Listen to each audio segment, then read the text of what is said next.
नमस्कार दोस्तों। तो सीरिया के अंदर जो सिविल वॉर है वो ख़त्म हो चुका है, ऐसा सब लोगों को लग रहा था।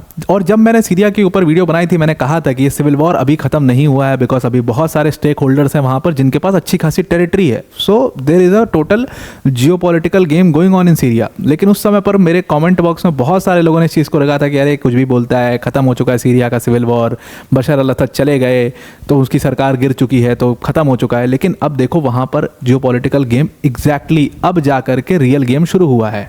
पहले एक ग्रुप ज़्यादा स्ट्रांग था, अब दूसरा ग्रुप ज़्यादा स्ट्रांग हो गया है, सिर्फ इतना फ़र्क है। तो खिचड़ी वही है, दाल बदल गई है, बस वही वाली बात है। तो रशिया की स्पाई सर्विसेज ने बहुत बड़ा इल्ज़ाम लगाया है यूएस और यूके के ऊपर कि यूएस और यूके टेररिस्ट एक्ट्स, मतलब बड़े बड़े जो टेररिस्ट ग्रुप्स हैं उनके साथ मिल करके अब काम करना शुरू कर दिया इन्होंने, ताकि ये रशिया को निकाल सके सीरिया से। और जब मैं टेररिस्ट ग्रुप्स की बात कर रहा हूं तो इसमें मैं एचटीएस के अंदर जो एक पूरा कोलिशन बना है उसके अंदर बहुत सारे टेररिस्ट ग्रुप्स हैं खुद। जैसे आप अल नुसरा फ्रंट की बात करो, अलकायदा के साथ मिलकर के एक समय पर काम करता था। और जब मैं टेररिस्ट ग्रुप्स कह रहा हूँ तो इसमें मैं आईसिस को भी जोड़ रहा हूँ। मैं आपको बताऊँगा लिंक सीधा सीधा आईसिस का और यूएस का, वो लिंक यहाँ पर इस्टेब्लिश हो जाएगा।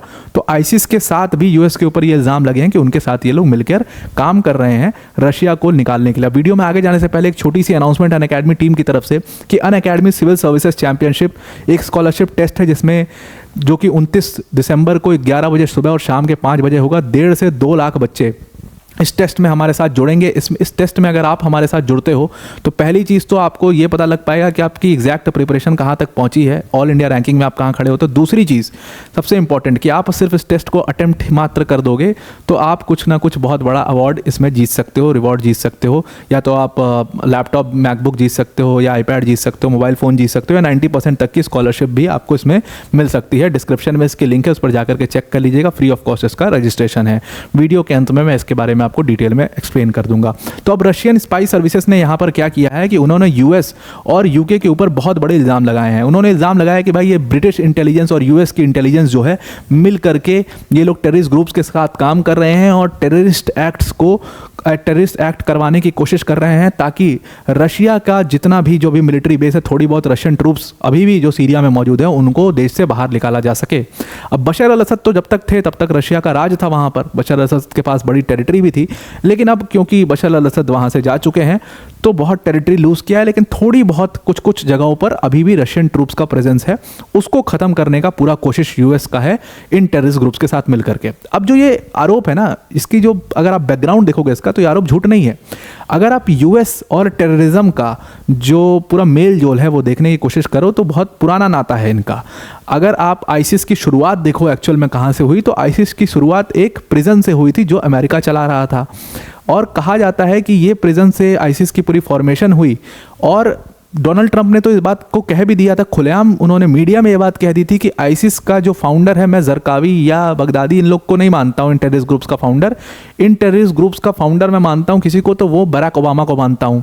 डोनाल्ड ट्रंप ने इसके पीछे का एक्सप्लेनेशन भी बताया था कि बराक ओबामा को फाउंडर क्यों कह रहा हूँ, क्योंकि 2011 में इराक से अचानक से क्या हुआ था ना कि ठीक ठाक पोजीशन बना ली थी इराक में यूएस ने, और अचानक से 2011 में बराक ओबामा ने डिसीजन लिया कि भाई अब हम इराक से वापस बुलाएंगे अपने ट्रूप्स को। यूएस ट्रूप्स 2011 में इराक से वापस। वहाँ से एक पावर वैक्यूम क्रिएट हुआ और उस वैक्यूम के ऊपर आईसिस ने, उसी से पूरा आईसिस का फॉर्मेशन हुआ और वहीं से आईसिस पूरी तरीके से स्ट्रांग हो पाया। जो कहा जाता है कि असली ताकत जो उनको मिली वो वहीं से मिली, जो वैक्यूम यूएस ने छोड़ा उससे। तो इसीलिए वो कह रहे थे कि मैं जरकावी और इन लोग को नहीं मानता हूँ फाउंडर, बल्कि मैं इसका फाउंडर सीधा सीधा बराक ओबामा को मानता हूँ। तो उस टाइम से यूएस का पूरा सांठगांठ चलता है आईसिस के साथ में, और कई बार ये बड़े आरोप लग चुके हैं इनके ऊपर। तो ये जो आरोप रशियन स्पाई सर्विसेज लगा रहे हैं, बहुत हद तक ये कुछ हद तक सही भी हो सकते हैं कि ऐसा हो रहा है। अब पूरा गेम एक्चुअल में ये क्या है, इन टेररिस्ट ग्रुप्स के साथ मिल करके ये क्या करेंगे।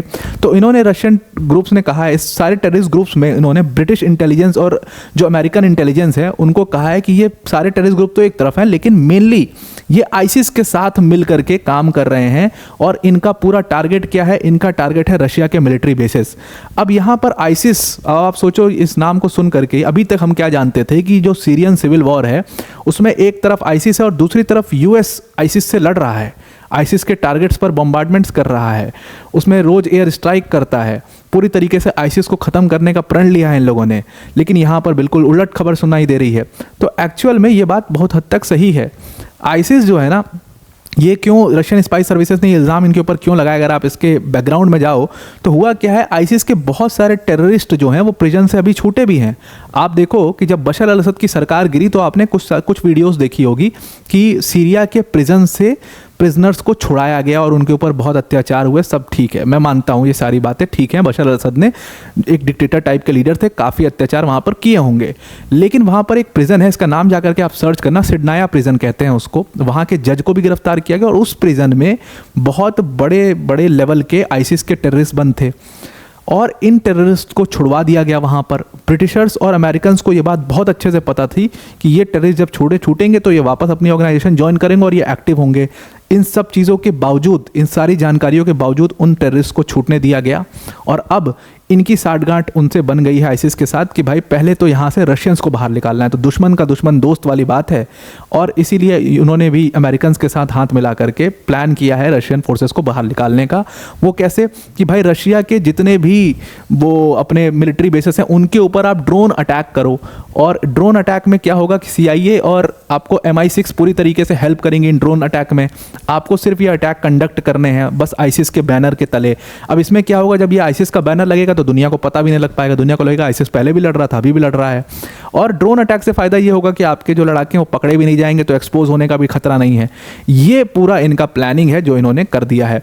अब एक्चुअल में अगर आप देखो तो रशियन स्पाई सर्विसेज ने और भी बड़े आरोप इनके ऊपर लगाए हैं। बड़े आरोप में इनका मतलब ये है कि अभी जो आप रिसेंट में देख रहे हो, इनका कहना ये है कि अभी कुछ सालों में आपने देखा था कि CIA जो है वो कई सारी जो आईसिस के टारगेट्स थे उनके ऊपर बॉम्बार्डमेंट कर रही थी, एयर स्ट्राइक कर रही थी, पर ये सब बहुत बड़ा झूठ था। एक्चुअल में आईसिस के लड़ाकों को बहुत अच्छे से पता है कि US कब टारगेट करेगा, कितने टाइम पर करेगा, कितना होगा, सब पता है। वो पहले से डिस्पर्स हो जाते हैं और जब ये अटैक हो जाता है वापस से आकर के फिर से वहाँ पर बस जाते हैं। मतलब CIA उनको पहले ही इन्फॉर्म कर देता है। ये आरोप तक रशियन स्पाई सर्विसेज ने लगा दिया है। आप मुझे कमेंट करके बताना ये कितने हद तक सही है, लेकिन जो मैंने आपको इसके पीछे का बैकग्राउंड दिखाया अभी तक आई थिंक आप समझ पा रहे होगे वो लिंक कैसे स्टैब्लिश हो रहा है।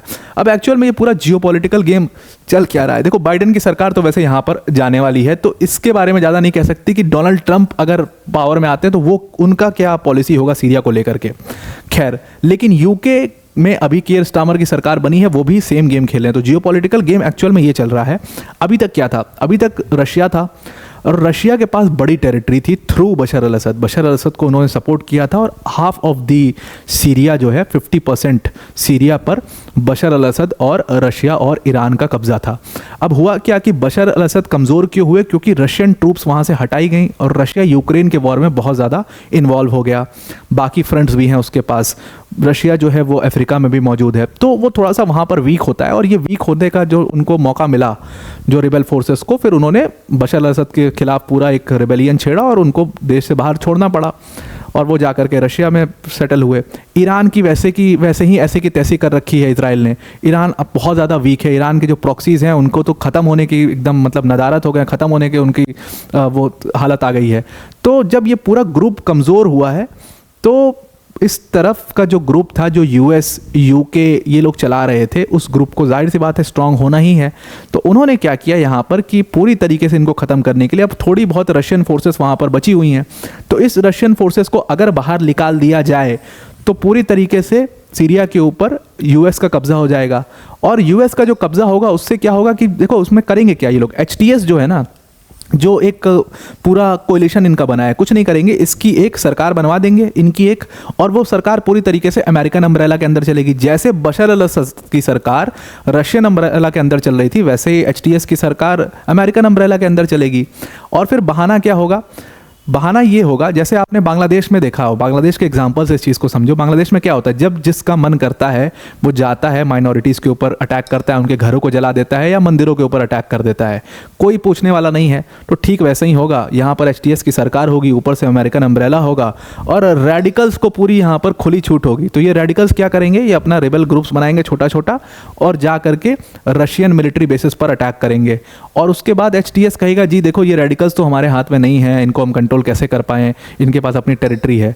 तो यहाँ पर रशिया के लिए एक बहुत ही ज़्यादा कंसर्निंग पोजीशन क्रिएट हो चुकी है। दूसरी तरफ अब रशिया इसमें क्या करेगा? देखो रशिया क्या कर रहा है ना, अपने आप को बचाने के लिए उसने जो दूसरे ग्रुप्स हैं जो अभी भी यूएस के अपोजिशन में हैं या HTS के अपोजिशन में काम कर रहे हैं, टर्की के अपोजिशन में काम कर रहे हैं, उन ग्रुप्स के साथ हाथ मिलाना शुरू कर दिया है, जिसमें सबसे ज़्यादा कुर्द लोगों को एक बहुत ही स्ट्रॉन्ग फोर्स की तरह देखा जा रहा है।